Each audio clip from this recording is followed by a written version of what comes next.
Hi, I'm Astrid, and I'm definitely an alcoholic. Hi, and I want to thank Doug and Bridget and everybody else that put this on for inviting me to come speak here. It really is an honor and a privilege to share my experience and strength and hope with you. And I love AA, and I am a real alcoholic.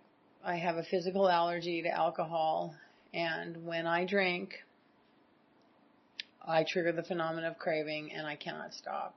And I break out in handcuffs, and I throw my child away, and I swing from the chandeliers, and I lose my underwear and my car keys, and pitiful and incomprehensible things happen. And like so many other people in AA, when I got sober the first time, it wasn't enough to just have physical sobriety. The main part of the disease actually centers in the alcoholic's mind rather than her body. So putting the plug in the jug is a very small aspect of treating this illness. There's a lot more that needs to be considered. And what I'd like to start out with is, because this is called emotional sobriety, I'd like to start out with a little bit of the Next Frontier Emotional Sobriety in the Language of the Heart on page 236. And I'm just going to read briefly through some of the paragraphs, not the whole thing, but this is, from Bill. I think that many oldsters who have put our AA booze cure to severe but successful tests still find they often lack emotional sobriety. How to translate a right mental conviction into a right emotional result, and so into easy, happy, and good living, well, that's not only the neurotic's problem, but it's the problem of life itself for all of us who have got to the point of real willingness to go to the right principles in all of our affairs. Even then, when we go away working with peace and joy may still elude us. That's the place so many of us oldsters have come to. And it's a hell of a spot, literally. How shall our unconscious, from which so many of our fears, compulsions, and phony aspirations still stream, be brought into a line with what we actually believe, know, and want? How to convince our raging and hidden Mr. or Mrs. Hyde becomes our main task. I've recently come to believe that this can be achieved. I believe so because I began to see many benighted folks like you and me, commencing to get results. Last autumn, depression, having no real rational cause at all, almost took me to the cleaners, which means that he almost committed suicide or he almost died. I mean, it sort of put mildly, almost took me to the cleaners, but we really almost lost one of the founders of the program that our whole life depends on. I began to be scared that I was in for another long chronic spell. Considering the grief I'd had with depression, it wasn't a bright spot. I kept asking myself, why can't the 12 steps work to release depression? By the hour, I stared at St. Francis' prayer. It's better to comfort than to be comforted. Here was the formula, all right, but why didn't it work? Suddenly I realized what the matter was. My basic flaw had always been dependence, almost absolute dependence on people, circumstances to supply me with prestige, security, and the like. Failing to get these things according to my perfectionistic dreams and specifications, I had fought for them. And when defeat came, so did my depression. There wasn't a chance of making the outgoing love of St. Francis a workable and joyous way of life until these fatal and almost absolute dependencies could be cut away. Because I had over the years undergone a little spiritual development, the absolute quality of these frightful dependencies had never before been so starkly revealed. Reinforced by what grace I could secure in prayer, I found I had to exert every ounce of will and action to cut off these faulty emotional dependencies upon people, upon AA, indeed, upon any set of circumstances whatsoever. Then only could I be free to love as St. Francis had. Emotional and instinctual satisfactions I saw were really the extra dividends of having love, offering love, and expressing a love appropriate to each relation of life. Plainly, I could not avail myself of God's love until I was able to offer it back to Him by loving others as he would have me. And even that alone, I mean well, but I can't do well. I want to love others. I want to love all my fellows. And I still can hate so deeply that you make me mad. And at the end of the day, I have an invisible baseball bat and somebody's going to get hurt and it's not going to be me. I play mental movies in my head of what I'm going to say to you and how it's going to come out. There's a hurt and an injured character inside of here that I treated with alcohol for a long time. And just because I've put the plug in the jug, it doesn't mean that anything else has changed. All the harms and all the hurts from yesterday and from my childhood, the way I react and the way I respond, the way I was neglected as a child, all the trauma that I've been through is still there, living in me. And if these things aren't treated at a subconscious level, all bets are off. They say these days that only 2 to maybe 5% of alcoholics ever get a 5-year cake. So what's not being presented in Alcoholics Anonymous? What are we not hearing? What's not being demonstrated? What are we not applying to our lives? And so often the message gets diluted and I go to an AA meeting and I just hear the drama du jour and all the problems and blaming other people, and I feel sicker in that meeting than when I came out. I'm really grateful to Doug and Bridget for having a tight format, because I do believe that a format can hold a room together and not allow the people and the sheeple to stray too far out. If we only have a few hours, let's hear a message of depth and weight and let's share some real recovery. It's a personal opinion, but a strong one. I don't believe that you can say anything you want from the podium. That's what sponsors are for. And so many people come in and they just feel that Alcoholics is a polluted dumping ground. And that's not what it's here for. It's here to really share some experience. Yes, people have trauma. Yes, they're hurt. Yes, they're upset. And you can save that for someone else. I don't know that it's such a great demonstration to spew and to spew and to spew this emotional, untreated alcoholism to the entire room. I want to take you back into the history of how I arrived at the place I'm at today. And I relapsed after 10 years of dry sobriety, and it's because I didn't apply the principles to my life. It's because I didn't have a spiritual relationship with God. It's because I didn't have any kind of psychic change. I actually got worse, not better. It's a real psycho change. I think that my anger and my depression over the years and my behavior towards other and my heart got even more hardened. I was more angry before that last relapse. And so if you be a real alcoholic, and the disease is not treated with spiritual principles and a power greater than self, someday and somewhere along the line it's going to be me and the bottle's going to win. And the disease is very cunning and baffling and powerful, and it speaks to me with great authority, and it tells me that we can drink now after 10 years of dry sobriety. Go for it, have a drink. Nobody will know. Chew some gum, Oh my gosh.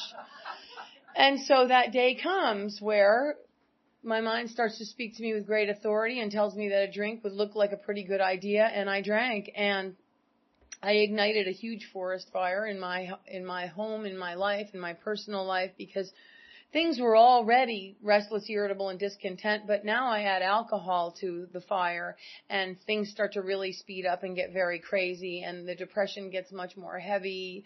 I'm laden with hangovers in the morning. I can't seem to get up. I can't seem to function. I'm yelling and screaming. I'm very short-tempered. My nervous system becomes very fried with alcohol in it, and even with just a hangover, I have really just the inability to accept any kind of frustration or bad news. You might use the B word around me a lot. I'm just restless and irritable and completely discontented. And I can be that sober and I can be that drunk. But as time goes on, what happened for me was the bottle really took me further and further and further into the psychosis and the insanity. And I packed my house up and I gave my child away. Some people took care of my child, and I just moved out into the street. And in 2001, 2, and 3, I lived in the street in Los Angeles, not even in a house or a back house or a motel or a hotel, just literally in the street with the cart pushers and the panhandlers and the dope fiends and the alcoholics and the matted, schizophrenics, and just that whole carnival mayhem of insanity out there in the streets. And that became my life. And in my inside, what was happening was there was just no bridge of safety to ever get back. The pitiful and the incomprehensible, just no way. I couldn't even see the possibility of ever getting sober again. I had tried, and I had done inpatients and outpatients and rehabs and lockdowns and spin dry and spent so much money, and nothing was working for me. And mind you, there's a 10-year-old daughter that was a witness to a lot of this, who had a sober, dry mom for years and now has lost her mother to the throes of alcoholism. And the problems and the drama that happen before the drinking even starts, often for many of us is great. A lot of us come from alcoholic homes. Some of us don't. Some of us had very normal childhoods, but there's often a deep pathology that's attached to untreated alcoholism. What I have noticed in my studies and in working with others is that the average alcoholic has a neurotic, repetitive mind function. And the mind continues to say the same story over and over and over again.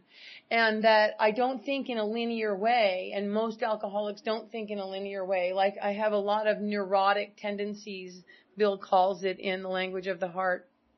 And these neurotic tendencies have the capacity to get worse as time goes on.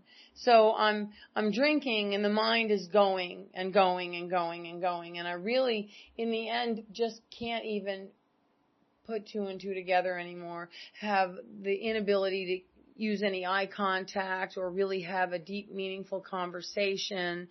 And, I'll tell you a couple of stories in the street real quick of just how dark it got. The obsession for alcohol is so much stronger than self-will that the obsession will trump over any moral fiber. We're not sociopaths. We're not axe murderers. That's not who we are. We're actually very sensitive, broken people inside with a lot of heart and a lot of empathy that want to love and want to be loved but don't have the capacity to do it, run on self-will. And I remember being in the street, and it was pouring rain, and I found this burnt out building, that had a bad fire, and water's pouring through parts of it, and way in the back there's this girl laying on this sleeping bag, and she's very pregnant, and she's loaded, and she's using drugs, and she's laying on her side. And I just sat there and got totally loaded with this woman for hours, and every once in a while she'd take her hand, my hand, and she'd put it on her stomach, and I could feel this infant just contorting and kicking in there. And I remember the feeling and the thought, like, I need to get out of here. This woman needs help.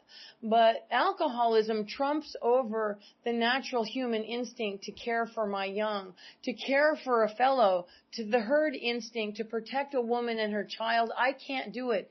I mean well, but I can't do well.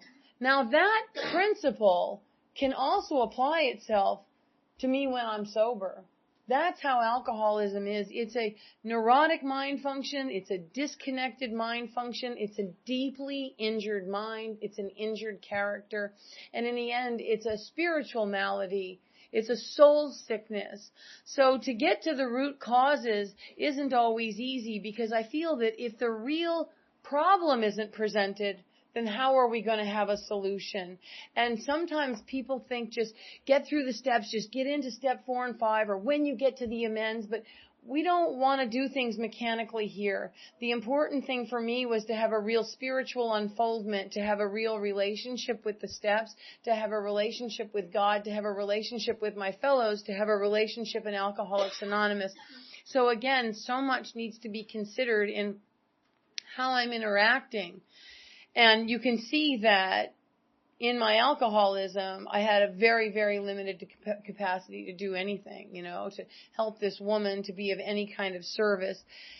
And as things went from bad to worse, I went in and out of jail. I've been arrested many times. I've seen and been through all of those hurts and harms. And as I got sober, looking at that stuff is a horrible, horrible feeling. for me to have inventoried that in the first few months of my sobriety would have been hell. I would not have been prepared and spiritually fit enough to do it. And what was given to me in my home group was to build a foundation and a relationship in steps 1, 2, and 3, and to really have a real relationship with God and to look at how the disease functions and how the ego operates. You know, I want to go a little bit further with what Bill says here. So he talked about these absolute dependencies. While these word absolute dependencies may look like a gimmick, they were the ones that helped to trigger my release into the present degree of stability and quietness of mind, qualities which I am now trying to consolidate by offering love to others regardless of return to me. This seems to be the primary healing circuit, an outgoing love of God's creation and His people, by means of which we avail ourselves of God, of His love for us. It is most clear that the real current can't flow until our paralyzing dependencies are broken, and broken at depth. Only then can we possibly have a glimmer of what adult love really is. So even coming in and getting sober after going in and out of jail and being in and out of rehab, my heart's broken and I'm hardened. And if you approached me, my body language is like this, and I'm cussing all over the place and, you know, swearing like a lunatic, and maybe I can't have the capacity to even have any eye contact. You can see in my composure and the way I move that it's very erratic and angry and hard and hostile. And this is what alcoholism does. It's not a joke. I mean, it affects us at a cellular level. It affects my mind and my emotions and my body and my muscles and the way I feel and the way I view the world. A lot of untreated alcoholism is a problem of perception. So I come into AA and it gets painful. I mean, there's this very light pink cloud phase where the plug's in the jug and there might be a little, like, phew, the monkey's off my back for a few minutes. But then often, for me anyway, my mind starts to really devour me, and the problems become bigger than before, because when I gave away my child and I lived in the street and turned tricks and saw all that stuff, I had something that could drown me out, and I drank to oblivion. But now there was nothing between me and that. There was no buffer left. And we see people kill themselves in AA, and we see people, you know, go on meds when it's not necessary. I don't really have a big opinion on meds. Some people really need them. They're absolutely chemically so imbalanced that they can't live without them. And other people appear to be sometimes severely over-medicated or the wrong medication. And that to some degree is an outside issue. But, you know, it breaks my heart when I see what it looks like somebody that could possibly, if some of the medication could be lifted, they could be having a higher experience, a higher interaction with the human race, a higher interaction with a God of their understanding, and yet the medicine keeps them down in a fairly unconscious state. You know, and the way the steps in this program are designed they're in a logical order form from 1 to 12 to produce a new way of life. Alcoholics Anonymous is only 76 years old. It's such a new thing. It's a revolution. We're part of something so big that has struck this planet. It's so unbelievable. The other religions have been around for thousands of years. We have this special thing going on here. It's a spiritual program. It's not a religion. This isn't about naming your God from the podium. It's about having an experience. And if I'm not having an experience in the day I'm in, if I'm not continuously having an experience in the steps, then I'm not in a program of recovery, then I'm not achieving more emotional sobriety. There's absolutely no finishing point to this program. I will be working on getting rid of self until the day I die. Self never completely goes away. There's always another dust bunny to sweep up. There's always more to go for, more communication skills, more forgiveness, more love, more letting go. As Bill says, these dependencies, he even says AA for him. I get it. I get it, because self can even hold on to that. And it's unhealthy. I'm not saying that AA doesn't have a beautiful healing property, but you see, I can twist it up and I can do something different with it. I can think that I'm an authority or I'm the boss of it or I need to be recognized in a certain way. All of a sudden you start getting asked to speak all over the place, and now again, here comes a new rodent into the kitchen that needs to be monitored and looked at. The thing never stops, and the disease, it's an ism. It's not a wasm. It's alive and it's functioning, and it needs to be treated, I believe, on a moment-by-moment basis. But if I don't know what's wrong with me, I'm not going to treat it. I'm not going to know what to treat, And for me, really transmitting a message of depth and weight is so important. And I want to tell you what Bill says about Dr. Silkworth. And this was Bill's experience when he went to Silkworth and then when he had Ebby sponsor him. I came to Dr. Silkworth. His most recent concepts and tactics had begun to produce slightly improved results. So he was encouraged. He went after my situation with something of the enthusiasm and hope of a young doctor on his first critical case. He told me what an infernal malady alcoholism is and why. He made no promises. He did not try to conceal the poor recovery rate. For the first time, I saw and felt the full gravity of my problem. You see, it's so important that we feel the full gravity of our problem, or we're not going to go for more. I learned also for the first time that I was a sick man emotionally and physically. As every AA today knows, this knowledge can be an enormous relief. I no longer needed to consider myself essentially a fool or a weakling. This is not a moral thing. And so many alcoholics do the most crazy things. People have probably even raped and murdered and sold their grandma's wedding rings. I mean, the stuff that we hear in fourth and fifth steps, my heart has to remain so open and so receptive. And yes, we have perverts and child molesters. I mean, this is AA. This is the way we roll around here.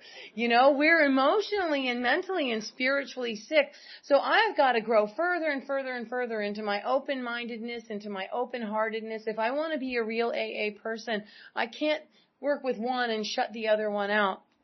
I want to be open-minded to the whole entire ball of wax. He says, today, every AA member implants into his new prospect just what Dr. Silkworth so powerfully lodged in me.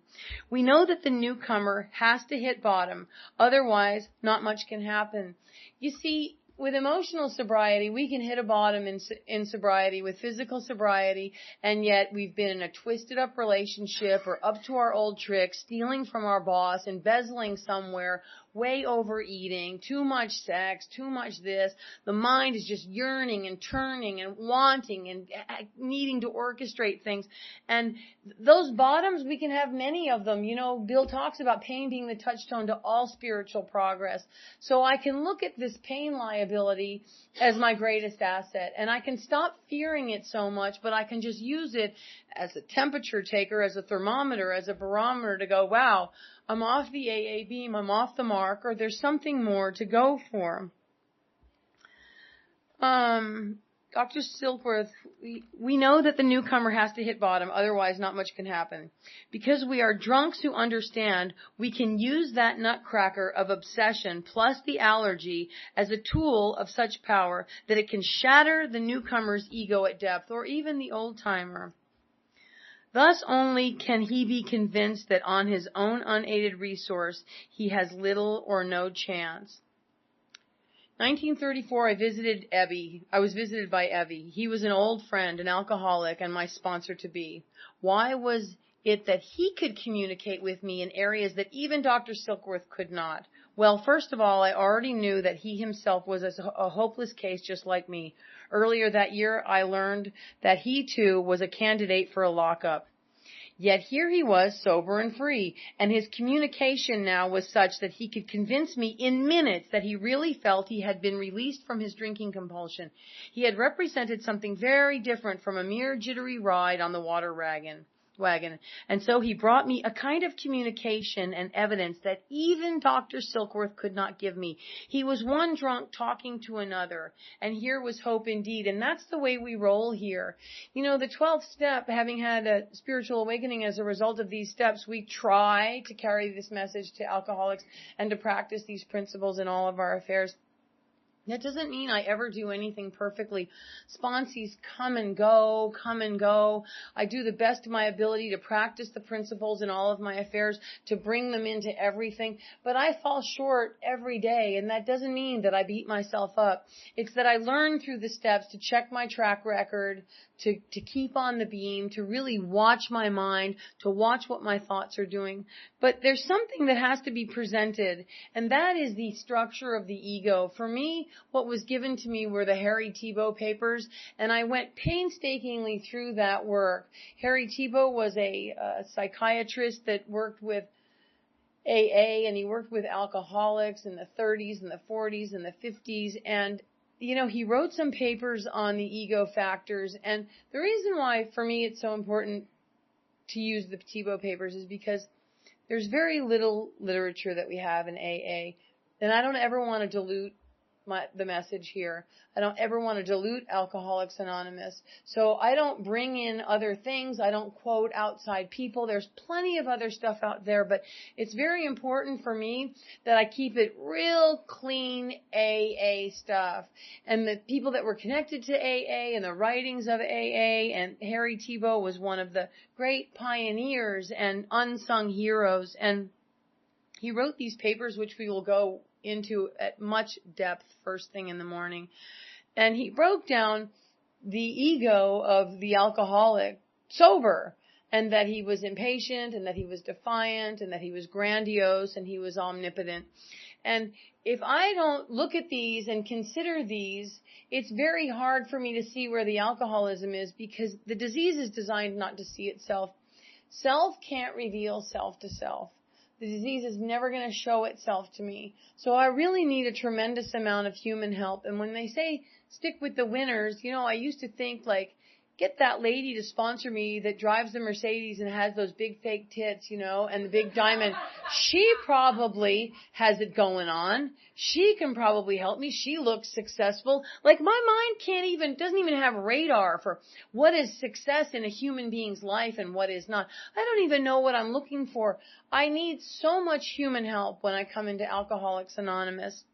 So basically for me, what happened was, after I put the plug in the jug, I was given these tapes by this guy named Bob Anderson, who's my grand sponsor, and he started this meeting in this group called Primetime out in the San Fernando Valley, and he just broke it down in a way that I could hear it, you know, and what he talked about was that the main part of the disease centers in the alcoholic's mind rather than her body, and like I said before, I'm the same woman drunk as I am sober, and that I have a physical allergy, and that it's coupled with this mental obsession. And the mental obsession is not just for drugs and alcohol. The mental obsession is for anything out there in the third dimensional world. And just like Bill Wilson said, all of these false dependencies, even AA, I can mentally obsess about my own home group, about people in my home group, about how the format should be, about that guy that shares every single time and goes on and on. We need to get rid of him. He should drink again. Can't he go somewhere else? My mind will poop in my own nest right here in AA. You know, it knows no boundaries at all. And so I want to see, and I want to see more, and I want to see more, but things have to be shown to me. There's no way that the disease is ever going to tell me the truth about how it operates. So Bob A. left this whole great lineage of a way to break it down, and he used the Tiebout papers, and he used the Sermon on the Mount, Emmett Fox, and he talked about watching my mind and watching the thoughts that surf the waves of my brain. And that most of these thoughts are subconscious thoughts and I don't even notice them. You know, and neuroscientists say that there's 46,000 thoughts that surf the waves of an average person's brain a day. But if you look at an average alcoholic, there's probably like 5 thoughts that surf the wave 46,000 times a day. And it usually has to do with those primary instincts, my instinct for sex, my instinct for security, or my desire to be someone in society. The sex for men can be the more barbaric, penis, vagina kind of sex. For women, it can be, how do I look to the opposite? My hair, my nails, my skin. Oh my God, am I not thin enough? That bathroom scale, wing it out the window. I think I'll kill myself. Wait, Betty Crocker, one more cake. And it's funny, but it's incredibly painful. Bill talks about that in here. He says, painful. Let's see. Bill says, Bill's secretary claimed that those close to Bill were deeply concerned. She mentioned days when Bill would be dictating to her only to stop and break down and start weeping. God, it makes me sick inside. I love that man so much. I have so much respect for him. He had everything going on. He had started Alcoholics Anonymous. Him and his wife were together. He's just at the cutting edge of this whole revolutionary thing that was going to change the alcoholic world. And he's sitting in his office breaking down and weeping. He had so much to be thankful for. He'd put the cork in the bottle. Why this depression? To another old-timer, Bill wrote, many in recovery were going through the same difficulties with depression. Today, many identify with Bill when after facing their primary addiction, which is alcohol, they may find other compulsions, smoking, eating, sex, etc. These need attention too. Most alcoholics' response is anger. Oh, God, not another. For some, depression. Bill writes another letter. I suppose that about half the old-timers have neurotic hangovers of one sort or another. Certainly I can number myself among them. So, Bill really struggled just like the rest of us do. I believe if you be real alcoholic, you're never out of the woods. And I want quality to my life. I want quality to my moments. I want quality to my days. But I don't know how to achieve that without first really viewing where the disease operates. And watching the thoughts that surf the waves of my brain is a really important factor because that application starts to wake me up to what's really going on. And if I start to watch the thoughts that surf the waves of my brain, then who's watching and who's producing the thoughts? And for the first time in my life, I have an aha spiritual awakening moment where I realize that I'm not my thoughts.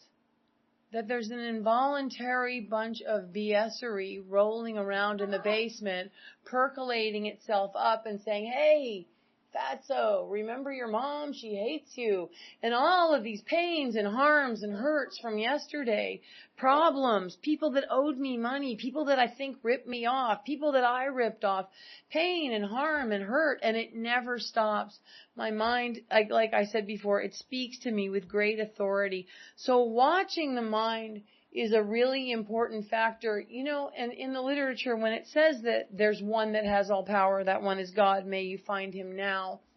If I start to watch the thoughts that surf the waves of my brain right now, that'll naturally lead me into a step 2 process.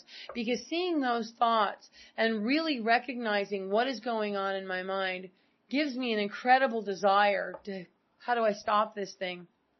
And I'll see that there's no way to stop it. I'll get up in the middle of the night to go to the bathroom, and my mind was on. Before I even completely woke up, it was talking about that thing that was bothering me all day. It never stops. So when we go into step 2 and we look at that more in depth and we come to believe that there's a power greater than self that can restore us to sanity, I have to figure out how to get this power down into where the disease is. And the big book on 55, it tells us that actually we're fooling ourselves, for deep down in every man, woman, and child is the fundamental idea of God. It may be obscured by calamity, by pomp, by worship of other things, but in some form or another, it's there. For faith in a power greater than ourselves and miraculous demonstrations of that power in human lives are facts as old as man himself. We finally saw that faith in some kind of God was a part of our makeup, just as much as the feeling we have for a friend. Sometimes we had to search fearlessly, but he was there. He was as much a fact as we were. We found the great reality deep down within us. In the last analysis, it's only there that he may be found. And so it is with us. And so Bill Wilson very clearly makes this statement that we're going to search for the power inside of us. It's not outside. Like I said, this isn't a religion. It's not in a book. It's not in a prayer. It's not in anything else. The power is in me. And there's a power inside of me that can restore me to a sound mind.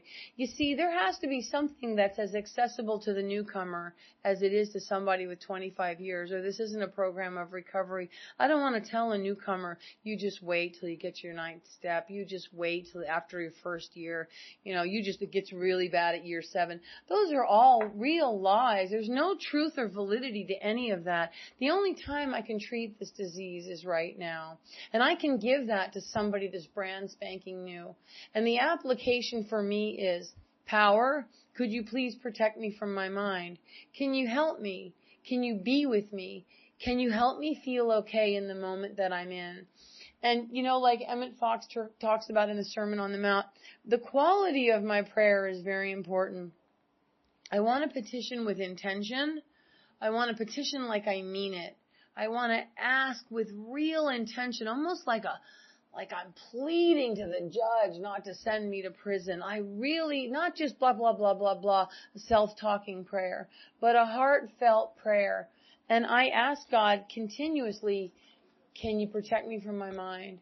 Can you keep me away from the resentments of the past and the fear of the future? Can you help me have a new experience in the moment that I'm in? Can you show me something beautiful? And often I'll just go to the bank and I don't know why, but the bank teller, she just looks so beautiful. Or something shifts in my perception. The leaves on the tree all of a sudden look so green. Everything begins to shine and sparkle. And that experience is inside. It's an inside job and it's coming from inside of me. I'm having a real experience with God on the inside. As I start to have this experience, it becomes much more easy for me to go for more. I don't have to, better get the willingness, better pull yourself up by your bootstraps. I have willingness because I'm having a real experience with this relationship with God. But like I said, that if I don't see what's going on down in the subconscious mind, I'm not going to really go for God. So viewing my thoughts on a daily and a moment-by-moment basis is something that's an ongoing process. I'm never going to completely master it. But I can tell you that the more I watch my thoughts, what happens is that the ego backs down, because the ego and God can't live together in the present moment. The ego always has a story about the resentments of the past or the fear of the future. It's always speaking to me with a dialogue. And the God consciousness is infinite. It doesn't have the answers. It doesn't have a story. If the answers come, they're intuitively guided. They're through inspiration. They're through enthusiasm. I don't have to get up on my muscle or get ready for Freddie or have a dress rehearsal dialogue of how this is going to go down, what I'm going to say to you, what I'm not going to say, how I'm going to present myself, what I'm going to wear, what I'm going to look like when I show up. That's all for me alcoholic thinking, untreated alcoholism. What the ego will never tell me is that the present moment is so beautiful and so glorious, and that is the most amazing place where God really expresses itself. The ego will say, this is so stupid. Who is this lady? What is this crap? The ego will do anything to take a detour not to hear this information. I do believe that the ego is a living entity coupled with alcoholism and the self-talking mind. And it knows that there's a God. It knows that there's a mousetrap waiting to trap it. And it doesn't want to be trapped. It's a living thing inside of me. Self is alive and functioning inside of me. And it doesn't want to die. So it wears many hats and faces. And just when I think I've caught self and I've put the thing down and I'm living in humility and I'm in silence, it'll sneak in through the kitchen window or under a crack in the bathroom. It somehow gets in another way, and it has a brand new hat and brand new shoes, and I look and I just go, where did you get that outfit? It starts to speak to me about something we were never interested in this before. I never even heard this story. Now we have this kind of resentment or this view. And so I want to keep, in my program of recovery, I want to keep one step ahead of the ego, not one step behind the ego, because the ego of all the people in here is learning this information right along with the God consciousness that's dying to burst out and trump over the ego. It's very smart. It's very cunning. It's very powerful. It's very baffling. The other thing about step 2 is that God's never going to do anything for me that I won't allow this power to do. So in the Tebow papers, we'll talk about compliance versus surrender, and we'll talk about what a real surrender is like, a real wholehearted surrender, not a half-hearted surrender. A surrender for me is when there's no thoughts even coming or going in my mind anymore. Like I'm so relaxed and I'm so okay in the moment that I'm in that we could be in the middle of a war and I'm diagnosed with cancer all on the same day and I'm just not tripping. And it's very difficult for a human being to produce that. The only way I really know how to get there is to continuously petition to God and to watch my mind and to not take the bait. When a story comes along, when an energy comes along, when a muscle comes along, when a desire comes along, when a warped instinct comes along, just go, no thanks, not today. Because once I'm in a surrendered state and I take the bait of untreated alcoholism, it might take hours or days or even weeks for me to get back into a surrendered state. It's a very, very precious state of consciousness for me, and I believe that it can be achieved by everybody. I actually even think that there's a gift in alcoholics to get there faster than the average person because of the amount of pain that we've endured. It gets you there quicker. The more pain I see, the more people that surrender, because part of the surrender that has to happen is that I don't need to be attached to my life or my story anymore. And most people come in here so hopeless that when they hear the demonstration that you get to have a whole new life with no reference to the old, like me, they sign up. Let me just get rid of it. Yeah, let's just clean this up. You know, the point of every AA hitting bottom is imperative to this process. But once I've hit bottom and I can't stand my life and I'm crying and I have pitiful and incomprehensible demoralization, the sunlight of the Spirit can open up and God can really come in and expel all the obsessions and raise my consciousness up. So the pain is an incredible motivator, and it's actually a gift in the end for somebody like me, a great, great gift. And even with years of sobriety, when I get into pain again, I can just see it as like, wow, thank you, whoever you are, for being such a biatch to me that I can't stand you, and that I see that I need to somehow be more right than you and more self-righteous and blah, blah, blah, blah, blah. And I can see where I've taken it back, and I can really rightfully start to pray for those people, start to say thank you for putting that man or that woman or that situation in my life, because it's waking me up again. You know, there's no way to rest on a laurel, and there's no way to sit with this thing. If it's not continuous action, it just vanishes. It goes away. I can even be treated at night, and I can wake up in the morning and I don't know what happened. It's on and cracking. So as I look into step 2 deeper, and I come to believe that there's this power greater than me that can restore me to sanity. Later on in the steps where Bill Wilson talks about, in the 4th step, he talks about those 3 primary instincts, my instinct for sex, security, and my desire to be somebody in society. And he also talks about those 7 deadly sins: pride, greed, lust, anger, gluttony, envy, sloth.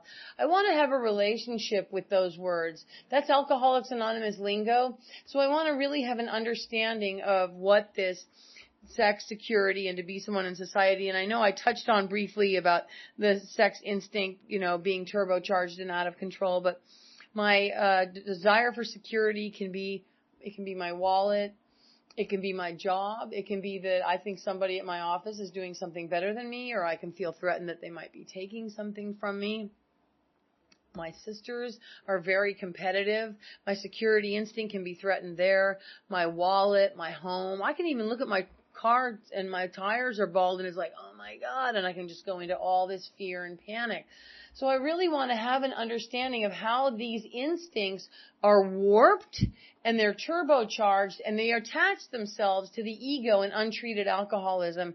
Untreated alcoholism and those instincts, the self-talker and the ego, are all scrambled up together. It's one ball of mess that we can sit here and we can pick apart, but in the end, what's more important is that I want to get very clear about what it feels like when I'm with self and what it feels like when I'm connected to a power.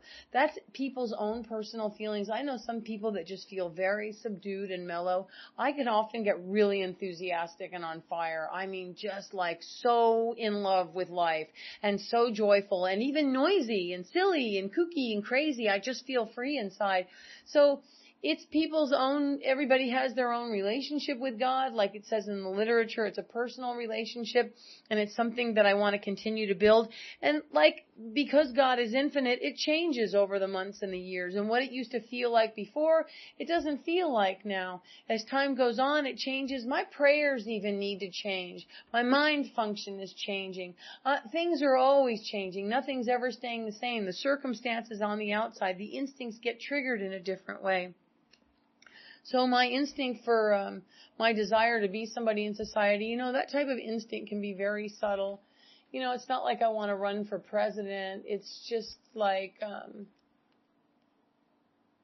can't you hear me? Didn't you hear what I said? Did she just snub me and say hi to you? What is that? And then the next time I see that person, I don't say hi anymore. Not realizing that they might have been having a really bad day. And so I operate from these places when these instincts are out of a line.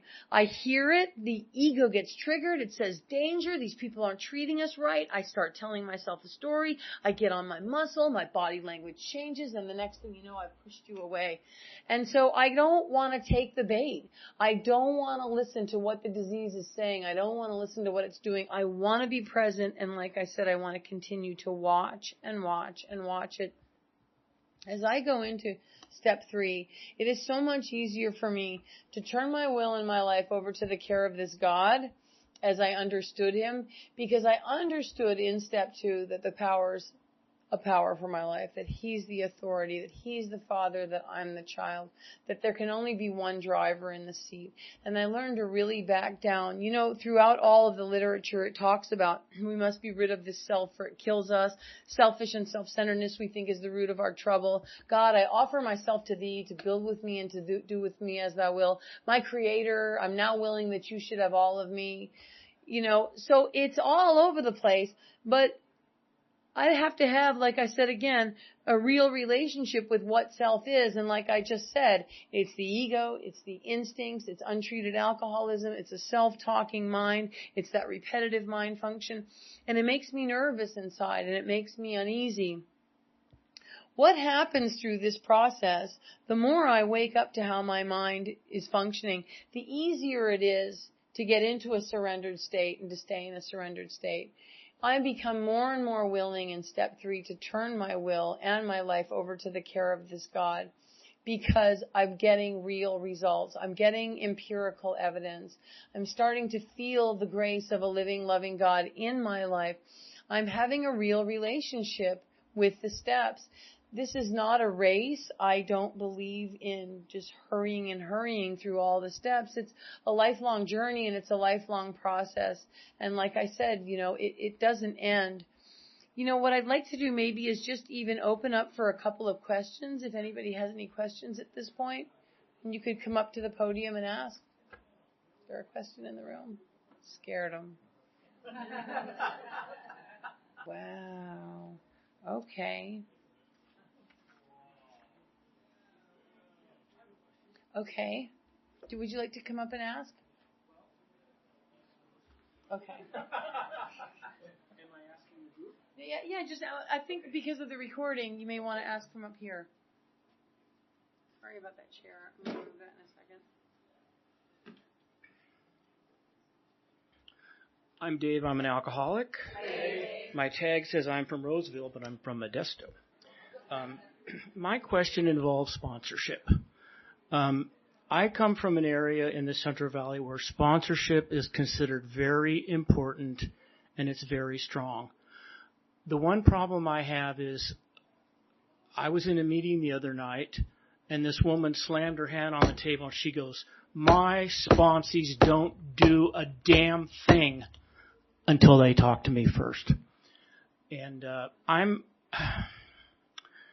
my sponsor and the way I sponsor people is I take them through the steps. To me, it's a journey of self-discovery. And I think that we can work the steps and talk to other alcoholics, including our sponsors, and find out how we might do that and how our life might become more manageable. I just don't feel like I need to manage my life by waiting to see what my sponsor has to say about that. And I run into a lot of people that disagree with me. I run into people that when I voice that, they go, "That's right on, Dave. I think, man, I wish you could tell my sponsor that." So the question is, what is the proper use of the term sponsor, and what does sponsorship mean, and how should it be done? I don't think it's being done right, and I try not to just get involved in that and try to stay back away from it's how you feel your relationship is with your sponsor. But I feel that my sponsor runs my life is wrong. Okay, thank you so much. Yeah. That's a really great question. Okay, Dan. First of all, I'm not any authority in AA. I don't have all the answers, but I have an experience with that. And I always look for somebody that has something that I want, first of all. And I'm in my 8th year of sobriety, and I have had 4 sponsors in 8 years. And I'm not at all ashamed to say that, because I drank from this well, and then I got a tremendous amount of application and information, and then I went to this person, and then I went to that person. So I have definitely sponsor hopped around a lot. The women that I work with, and I work with men also, I don't ask them to call me every day. I have an interesting form. I mean, I do some of the stuff that's not really even in the literature. I want to see their disease. So if they want what I have and the way I present the message, what I do is this. I say, I want you to take a piece of scrap paper and a pencil, and I want you to write down for the next 2 days your most repetitive thoughts, and I want you to call me and tell you what they are. Most people can't even get to that. They can't even get that far. And so now if they call and they say, "You know what? I hate my brother. He always thinks he's smarter than me. I owe him a bunch of money, blah, blah, blah." Now we have something to discuss, and I start to show them what their untreated alcoholism is. Still, even after this, when I shine a flashlight on their mind, they might run and scatter like cockroaches.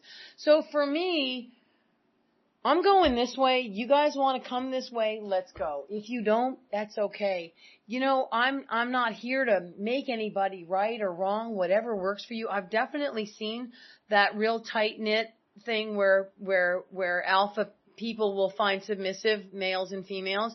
And for some people, that works really, really well. There are some people out in the world that have been so neglected by their moms and their dads. They've grown up in foster care. They can't even make a decision, and they need an alpha female or an alpha male. It's a perfect fit for them. And there are other people, "Don't you put an alpha female in my face." Oh, no. I gotta hear a suggestion. I can't have somebody dictating to me. The minute somebody starts to point their finger at me, I am so far in the other direction. So for me, delivery is very important, but I've seen people that love that. "Buck up, man, call me every day or you're out of here," and I've seen other people that have a completely different relation. In the end is, can I hear the message? Can I hear the message? And if the sponsor and the sponsee aren't growing, then all bets are off. If the sponsee's not growing, then the sponsor isn't growing as a sponsor.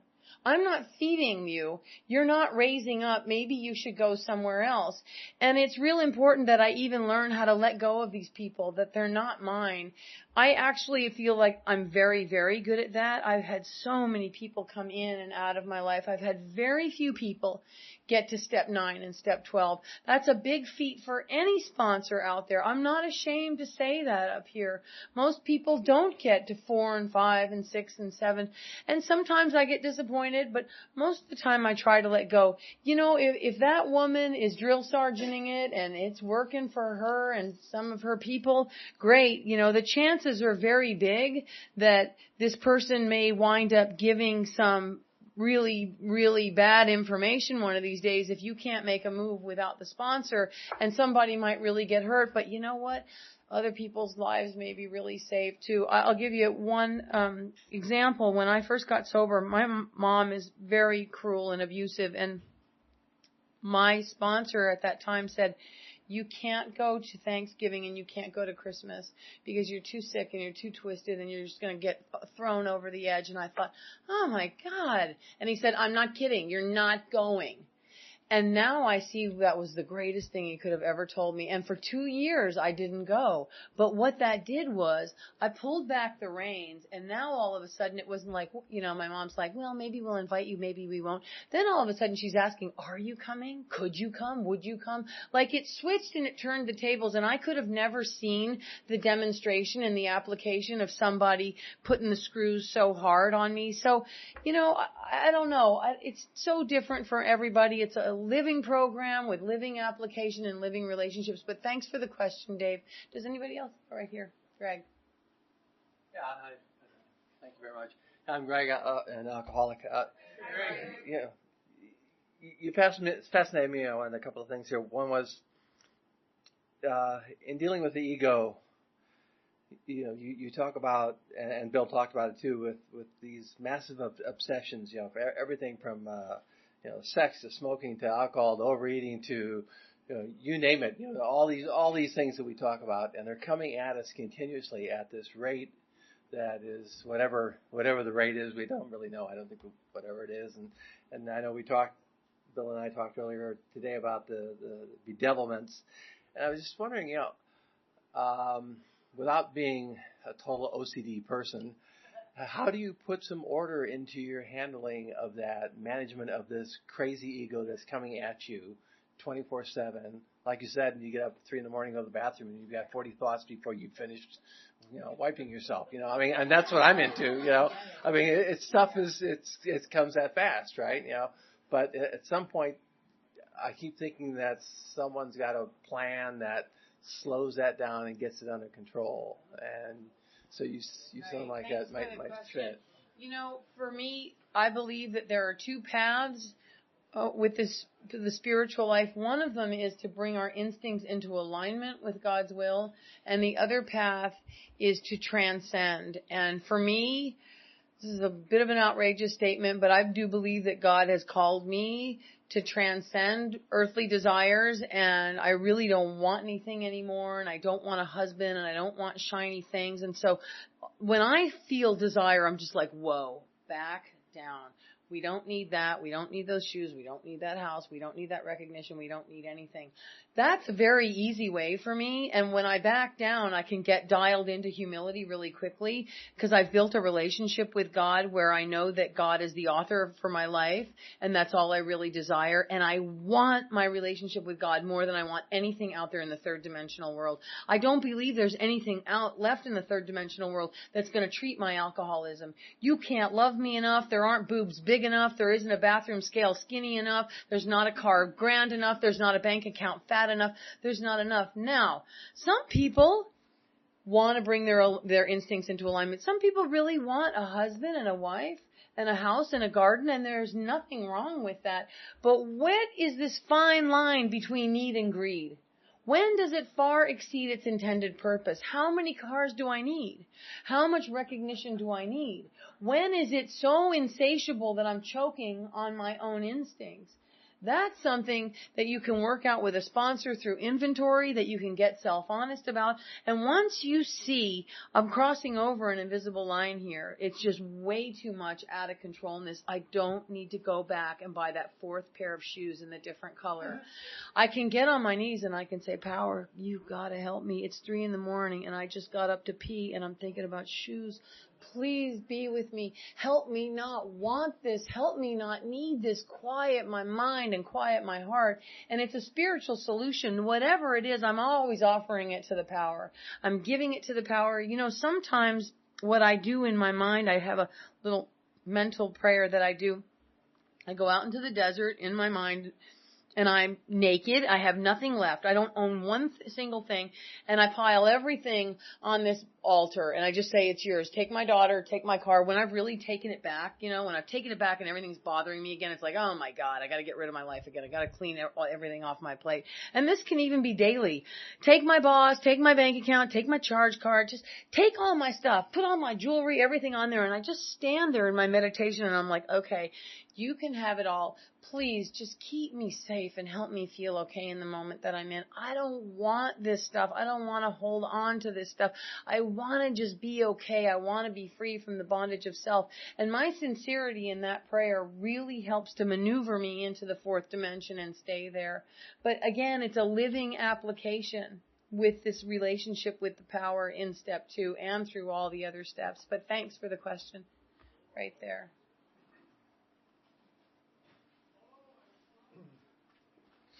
I'm John. I'm an alcoholic. And Astrid, I'd like to maybe ask you what you do on a moment-to-moment basis. I've heard things like turn my watch upside down, put a rubber band on my wrist. These are things that, my normal day, I'm like probably you and others. I'm thinking a few hours ahead. I've got a sort of a day planner. And I'm either tracking or I'm not tracking. And when I'm not tracking, I'm figuring out what my next move is. Just the other day, I had a number of errands to run, and it seems like, I don't know about you guys, but it seems like some days I hit all the lights just right. They're turning green, and there's parking spots, and then other days they're turning red and there's no parking. And so the one thing I did the other day was, as I came to a red light, I thought, okay, God, a moment of meditation, and I just used, and it happened to be one of those days when there was a lot of red lights. So I just kept connected. I just said, okay, if you want me to sit here for a moment, I'll sit here for a moment. If you want me to sit here for a moment, I'll sit here for a moment. And that's, that day I actually had a good day running late. So I don't know, maybe you have some other thoughts on that thing. So the question is, how do I remember to practice the moment by moment meditation with the power? For me, first of all, everybody's mind is a little bit different. Alcoholism is a self-talking, repetitive mind function, but it has a different story. So your story and your dialogue, because your history is different, is going to be different than mine. My story is so painful that for me, when I go into the disease or when I'm with self, I'm in pain. I'm really disturbed and I'm hateful. So I'm not just like daydreaming about going skiing and then I'm gonna this and that. It's like, oh my God, I'm a mess, And so it's very easy for me to go, oh my God, I've pulled the entire extension cord out. I am not plugged into the power. Power, can you be with me? I have done all those things like putting my watch upside down, little pasties, remember to talk to God. But for the most part, it became a working part of my life because it's so painful for me to be with self. And over the months and then over the years, it's just very natural. Like I'll just notice that I'll get on the 405 and there's a ton of traffic and out of my mouths are, oh my God, be with me. Instead of mother effing, like my first response now is like, power, I'm going to need some help here. What's wrong with the freeway? I need to be there in 25 minutes. So the further I go into this relationship with God and the more I continue to remain in application, the easier it is to remember. Interestingly enough, I have sponsored several people that are not alcoholics, and one of them is a monk. And, monks really aren't connected to God all the time. They have a self-talking mind, but their self-talking mind isn't full of pain and harms and all of this stuff. So, he'll just be thinking and daydreaming and strategizing, and he's very attracted to what I have because I have this deep moment-by-moment practice with God. And it's interesting because the one thing that I always discuss with him is that My mind hurts so much that I have a reference point. His doesn't hurt. He had a great life. He lives a great monastic life. His parents loved him. He was raised in the church. And so he just sort of diddly daydreams around and doesn't go to God nearly as much as somebody that has so much pain that it's the touchstone to all spiritual progress. So, I pray for people to have that gift of desperation. Those principles are real truths for me and for so many others. But turning your wristwatch upside down, having a timer that goes off on your cell phone every 10 minutes, all of those are good things. And in the end, what are my intentions and what are my motives?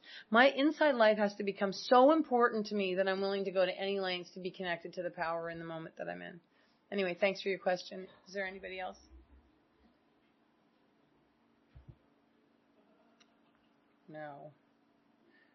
No other questions.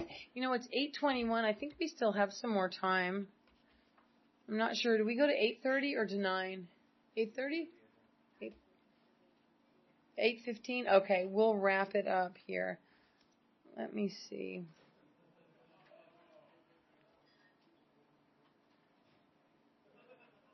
I'm really grateful to be here. There's a lot of gratitude in my heart. I've never done a weekend like this before, and I did a lot of reading and a lot of preparation, and I blew my God dust to Sacramento way before my physical body arrived here. I have no idea what we're in for this weekend, but I know somehow there's certain people in this room I'm already somehow spiritually connected to. I know that. I know that because my God tells me that. I found my God in Alcoholics Anonymous. I don't go to a church.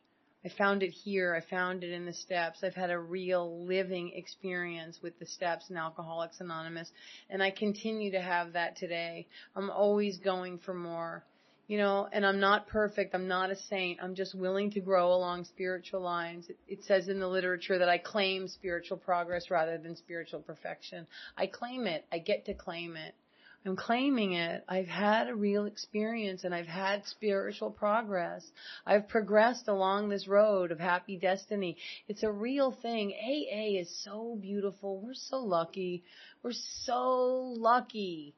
We're so lucky to have a physical allergy and a mental obsession because we get to go from that all the way to the highest heights in one lifetime. It's a miraculous thing.